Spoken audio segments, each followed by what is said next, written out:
You've been on this BBC Amazing Top 100 Women list last year. Congratulations again. You're a National Geographic explorer, a Nat Geo explorer. These are like hand-selected, incredible people on this planet. And I want to hear more about that. What does that mean? What does it enable you to do? And what is it a recognition of? I mean, is it something that you would have dreamt possible? Is it something that you would have wanted to be? And how did it happen? So I had no idea about the BBC 100 list, and it came out of the blue last year around this time. They called me and they said, would you mind if we put you on the list? And I was like, mind? No. So it was really surprising and very, very sweet of them to ask and put me on it. And I think more than anything else, it's the issues that get more airtime, which is what I'm most happy about. Even with respect to Nat Geo, National Geographic the society has been wonderful in allowing me to speak about these issues that are so important to South Asia and India and the world in general at various fora. And I've spoken a couple of times at National Geographic, and very recently I spoke at the Chautauqua Institution, where the audience was more than 2,000, and it was a very different kind of audience, which I had I'd never spoken to, and it was very interesting. And I think it's important to be able to tell these stories so that people make connections and then take it back to their own communities, where the principles of the story, not of course the exact same things. One place, what works in one place may never work in another, but at least the principles of understanding and observation, and as well as paying attention to what's right, kind of proliferates through the world. So I think all of these awards and accolades and these titles and so on, I think they enable the stories to get out a little bit more. And as I say in the epigraph of my book, this quote by Kate Boo, that maybe better policies will be formed when people know more about ordinary lives. So that really is the most important thing for me. And so anything that gives me a chance to be able to tell these stories such that somewhere someone sitting at a table somewhere, might be able to say, hey, you know what? I remember reading about this, and maybe this is not the way to go. And maybe this is the way to go. That then is, more than what I could have hoped for. So that's really, I think all of these things, it opens doors, and that's beautiful, because like it or not, we are still in a very skewed world where when the West acknowledges you or your work is when you seemed to be validated.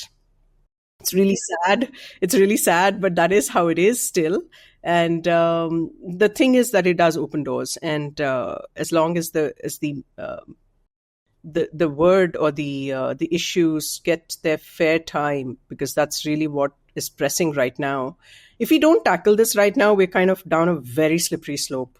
And not just for us, some of us might be privileged enough to buy our way out of trouble, but we are talking about hundreds of millions of people who can't do that.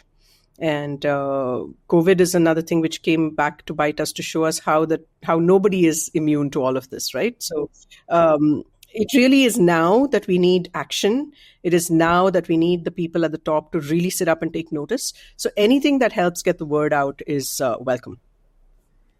No, that makes a lot of sense. I think you also didn't tell me whether you're an optimist or pessimist, but I'm getting more and more pessimistic listening to all of the sorry. See, that's the thing. The problem with my stories is all of them are sad, but I'm a huge optimist. It comes back to the wonder and curiosity thing, because I feel that any time a person steps out and loves to even look at a flower or look at a leaf or look at a tree and marvel at it, as long as that wonder is there, I think there's hope for all of us, because that's all. Then you want to preserve that, right? Then you want to fight for it, because there is that wonder, there is that curiosity. It's like, how does this work? Oh my God, what lives here? Or how does this bear survive here? Whatever it might be. It might be a bear, it might be a bee. It could be anything. And as long as there's that wonder, then you say, oh my God, it lives in the soil. We need to protect the soil. It can't be, you can't cover it up with concrete because bees live here. Something like that, right? So that has wonder will make you want to preserve and protect. And I think that's why I feel wonder is super important in our lives. And as long as we have that, we're in good space. And also, I come across so many people doing such good restoration work, Amita. Like Pradeep Krishan, who restores things in the desert. But there are tons of people who are, I know, Divya and Sridhar in the Anamalais, who are restoring rainforest patches, fragments. And these things are so important. The restoration of ecosystems is so important that I just truly feel that as long as we have people who are doing those kinds of things, not just tree planting, I'm steering clear from that. It's not just tree planting, it's actual restoration of ecosystems and understanding how things interact and can interconnect. And so to be able to, spend time slowly, and it's a life's work to be able to, bring back those ecosystems to life and to make them thrive.